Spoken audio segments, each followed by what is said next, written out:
Hello, you. It's me. Today we're going to talk about Dune by Frank Herbert, which has recently come back into the mainstream public eye because of the, in my opinion, beautiful, faithful, genre shaking adaptation by Denis Villeneuve. I am using a new camera with a built in mic. Hopefully, the picture quality and sound quality are much better than before. Fingers crossed. This won the Hugo Award in 1966 and the very first Nebula Award the same year, and was described in 2003 as the best-selling science fiction novel ever. I have a lot of thoughts and feelings about this book, so I'm going to be doing plot, which might be a longer section in this one.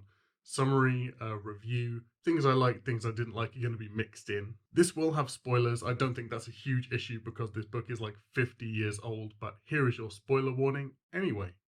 This book is set in the year 10,191, after humans have colonized space, established a multi-galaxy spanning empire, ruled by the Padishah Emperor Shaddam IV.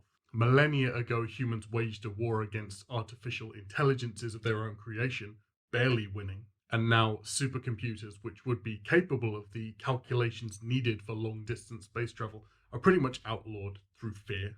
Humans called mentats are trained to perform these complex routines in their head, and interstellar space travel can now only be achieved through the use of a spice melange, a drug which, taken by pilot navigators, extends their lives, warps their bodies, and allows them to bend space. It is the lifeblood of the Empire, allowing trade, exploitation, immigration, and war. Spice, however, can only be found on one planet, Arrakis, Dune.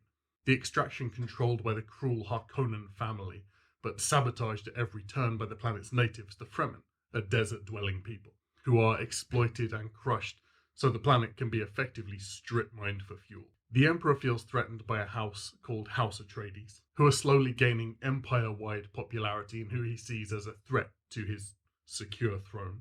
And so he removes Dune from Harkonnen control and gives stewardship of the planet to the Atreides, in the hopes that this will spark an inter-house war and that the Harkonnens will remove the Atreides as a threat.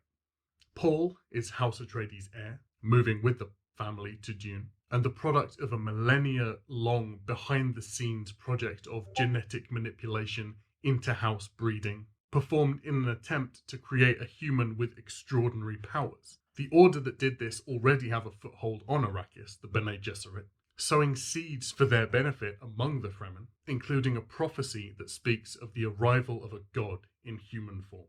When the Harkonnens come back to oust the Atreides, with the Emperor's backing, Paul takes shelter among the natives, rallying them to take back the planet from their would-be oppressors. I want to start off by saying the last time I read this book, I was 16, which was 13 years ago. So it kind of has this golden spot in my mind as this perfect, incredible science fiction masterpiece. And I think that while after reading this, I still love this book, what it has emphasized for me is how important it is to go back and revisit things you like as you grow and change as a person. Probably a lot was lost on me the first time I read this, and I think I'm picking up on a hell of a lot more now. I think I might have seen the 1984 original movie of Dune before I read this book, which probably affected my expectations of what the book was going to be like. The imagery I was creating in my head as I was reading it. Probably also how much I forgave it some stuff. I'm a different person now. So this is a look at Dune with fresh, grown-up eyeballs. I think if you're interested in seeing how much genres change, understanding the far-reaching echoes of landmark pieces as they influence stuff down the line through the years, this is a very important book to read. The science fiction landscape we have today has a lot of the same tropes, sure. Some pieces are reminiscent of older sci-fi, yeah. But it's much broader now. Science fiction isn't only aliens and spaceships anymore. They're there, but they're not everything. Now science fiction is more the social implications of a thing happening. And as well as these big ideas going on in sci-fi, you have much more in the way of human things going on around them. Sci-fi back then in the 60s when this was written often almost felt like, I've had a really good idea for a premise, I've had a really good idea for a society. My book will center around that, and character development and plot will be secondary. This is one of the first novels to focus on political machinations of an interstellar society, I think. And outside of main characters, really looks at players in this game as factions, rather than individual people. The spiderweb plot is 100% the main character here. This is not an action-packed book. There's very little in the way of big, exciting visual things happening, but I don't think that's what this book is about. What it does very well is scene building, fleshing out characters and how we view them and what's going on by making most of what happens in this book conversation. And while these characters are fleshed out a little, I think a lot of them do come across as quite two-dimensional. There's a huge amount of basis for growth. You have Paul and his struggle with identity, Jessica and her dual loyalty, but we don't really see much change throughout the book in the way people act or talk, which is a shame, but as I said, quite reflective of the kind of sci-fi that was being written at the time. I hear a lot of people say Dune is a complicated book. I totally agree. There is a huge amount you have to infer as you read this. Not a lot is laid out on a plate for you, and it is essential to understand some things to read the appendices at the end of the book. It's like a mini little encyclopedia bit after the story. For example, the book refers to Choam Company, CHOAM, all in capitals. You can infer fairly well what Choam Company does, but it never once tells you what that acronym stands for. In terms of the way this was written, this is a very strange book. It's written in third person. Usually with third person, there'll be a focus on sort of one person per chapter, or you'll follow one person for the whole book so that the internal monologues of everybody else are kind of kept secret from you. In Dune, you get these paragraphs where there are 2+ internal monologues going on at the same time, written in italics, and I think it's used to info dump a bit. A lot of the internal monologues, at least in part 1 of this book, are characters remarking on things or explaining things to themselves, which is a bit odd, and to kind of build up dramatic tension to give us the full picture and the knowledge that none of the other characters do have the same picture overview that we do. For example, it's made very clear very early on that Yue, the doctor, the family doctor, is a traitor. This was one of my biggest criticisms the first time I read this book. I wish that the reveal of that had been held off for a while. I wanted not to know. I wanted hints to be dropped. But Herbert was like, here's the information. Now watch everybody panic, trying to figure out this thing that you already know from monologues both internal and external. In terms of writing style, also, this book does feel very religious texty. We're following the journey of a young man on their way to becoming a messiah, essentially. How they affect people around them, how they don't ever really open their mouth without saying something profound, meaningful, and life-changing for somebody else. This, coupled with the archaic language, something I'll come back to in a second, does make this feel a bit like scripture. Language, culture. Dune heavily borrows from Arabic influence, Middle Eastern cultures, religion, languages. I've read a lot of mixed opinions in terms of this on how people feel about Dune. There's the argument that it feels a bit stereotypy, set in a desert, in space, making this the language choice. There are clear parallels with the sacking of Arrakis and the sacking of the Middle East for oil. I'd say in response to that the language is used by the whole of society and not just the Fremen. You find Arabic words, Middle Eastern language words being used all over the Empire. And there's interesting stuff in the appendix, if you can be bothered to read it, about the relationship in the future between Christianity and Islam and how that develops into something called the Orange Catholic Bible. So I feel what this book might be trying to do by using these Middle Eastern influences in its work is letting us know that these things do survive strongly into the future of mankind. But how well it does that, I think, is another question. This is a novel about exploitation more than anything else, about the societal need for a resource eclipsing all else, and the repercussions that would have on a population native to where the resource can be found. This does come across a little bit white saviory, kind of Pocahontas in space. I think one of the things I couldn't really decide while I was reading this is whether it's a critique of this or not. There's this idea that Paul is the chosen one of a culture that's not his own, very John Smith. But then you have the idea that this thought, this seed, was deliberately planted in that culture by another culture hundreds of years before. So is he actually a chosen one, or is he fulfilling a prophecy that was planted by the exploiters? Is this also a story about the dangers of societal manipulation through media control, information filtering, and cherry picking of what to tell people by a ruling class? Interesting questions, I think. Regardless of that, though, The Fremen are never really explored as a people. Paul goes out to join them, to recruit them, but they really are just a tool to him. And even after he frees them from Harkonnen rule, they sort of become these fanatical devotees of his. They feel exploited for the story by the author, and it's hard to tell whether this is low-key critique or whether Herbert was kind of oblivious as to what he was writing, and it's just reflective of attitudes at the time. One thing I hear about this book a lot too is that it's sexist.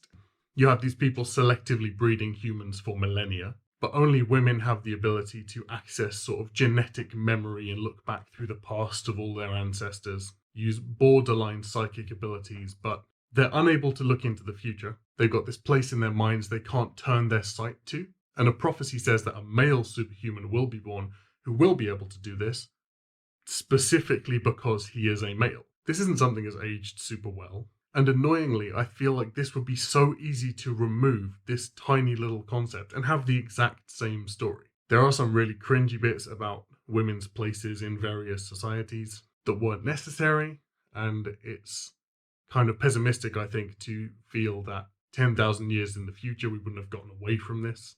I think there is a really good theme running through the book of Paul being very aware of the dangers of the power he holds, the dangers of having people idolize you, the fact that you have a choice in where and how you lead people, how you inspire them, until you become a figurehead rather than a person.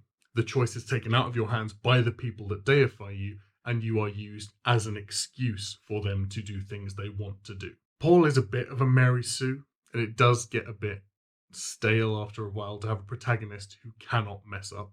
I'm not sure if he's sort of more a device than a character to tell this story as the events unfold around a single point, which is Paul.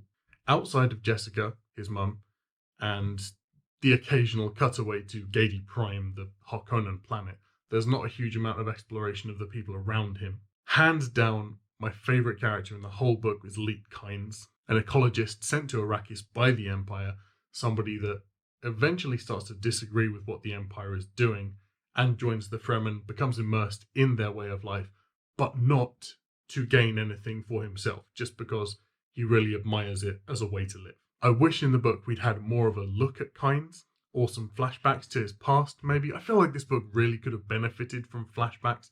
That's not something I often say because I think flashbacks are really easy to make boring. One place I think this book really shines is the depth with which Herbert has thought about desert life in terms of general day-to-day, travel, combat, ecology. This is clearly stuff he's gone into meticulous detail in his planning of the story. The way the Fremen exist in their environment in the story does come across immediately like a lifestyle that has been perfected over a very long time.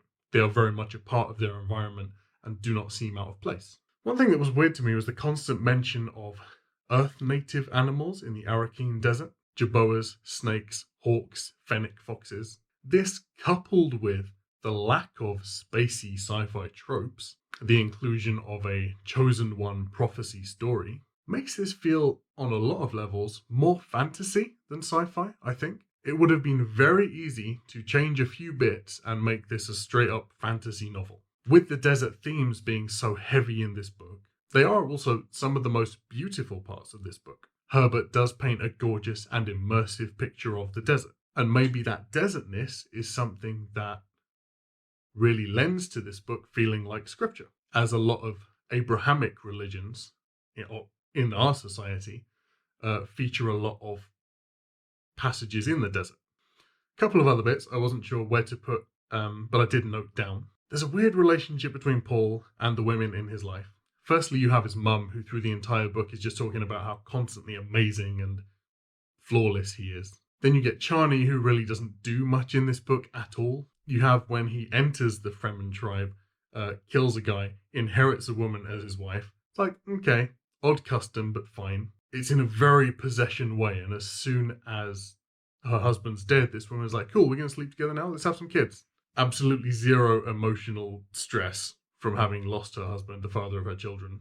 Also, before each chapter, there is an epigraph written by Irulan, the Emperor's daughter, who Paul eventually marries. This is such a weird part of the book, oh my god, because all these passages are taken from books Irulan has written, called stuff like, "My wonderful husband Muad'Dib, the life of Paul, the rule of my sexy emperor husband Paul." And so it's like she spends all her time chronicling his life. And these epigraphs tell you A, what's about to happen in the story, B, what happens much further down the line. So all tension is lost, and there is no such thing as a surprise in this entire book. It might as well be like the epigraphs. X, Y, and Z happen in this chapter, which later on will mean A, B, and C. It would have been nice to have some mystery strung out a little bit. There is a bit of a problematic queer rep in this book, which I do agree with, and I get why people are annoyed. The only disclosed LGBTQ person in this book is the fat, villainous paedophile emperor.